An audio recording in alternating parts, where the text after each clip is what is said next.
Hi friends, ఎలా ఉన్నారండి? నేనైతే బాగున్నాను. మీరు కూడా బాగుండాలని కోరుకుంటున్నాను. నేను ఈరోజైతే ఓ టాపిక్ మీకు ఇంపార్టెంట్ టాపిక్, అది ఇన్ఫర్మేషన్ మీకు ప్రొవైడ్ చేయాలనుకుంటున్నాను. అదేంటంటే స్క్రీన్ పైన వస్తున్నటువంటి ఈ కలర్ ఇన్వర్షన్, ఈ మార్క్ అనేది ఏ విధంగా స్క్రీన్ నుంచి డిలీట్ చేయాలనేది నాకు అర్థం కాలేదండి. నేను కూడా చాలా ట్రై చేశాను. చాలా రోజుల తర్వాత నేను ఫైండ్ అవుట్ చేశాను. అది ఎలా అంటే ఇది ఫస్ట్ అండి, మనం సెట్టింగ్స్లోకి వెళ్ళాలి. సెట్టింగ్స్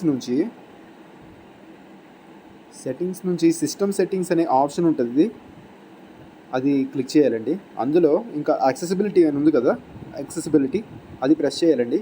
ఇవి ప్రెస్ చేసిన తర్వాత ఇందులో చూడండి, జనరల్ విజన్ హియరింగ్ ఇంటరాక్షన్ అని, ఇందులో విజన్ అనేది క్లిక్ చేసుకోవాలి. విజన్లోకి వెళ్ళిన తర్వాత వెంటనే ఇక్కడ చూడండి, కలర్ ఇన్వర్షన్ అని ఉంది.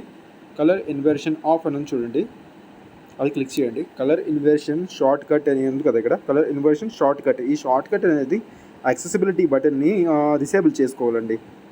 డిసేబుల్ చేసుకుంటే వెంటనే పోతుంది మళ్ళీ అది. చూసారండి, ఇది ఈ విధంగా అండి. ఇది స్క్రీన్ పైన కలర్ ఇన్వర్షన్ మార్క్ని ఏ విధంగా అయితే డిలీట్ చేయాలో ఈ విధంగా నేను చెప్పాను. మీకు అర్థమై ఉంటుంది. అర్థమైతే లైక్ చేసి, షేర్ చేసి, కామెంట్ చేయండి. సబ్స్క్రైబ్ చేయడం మర్చిపోకండి. ఈ వీడియో మీకు యూజ్ఫుల్ అయింది అనుకుంటా. Thank you.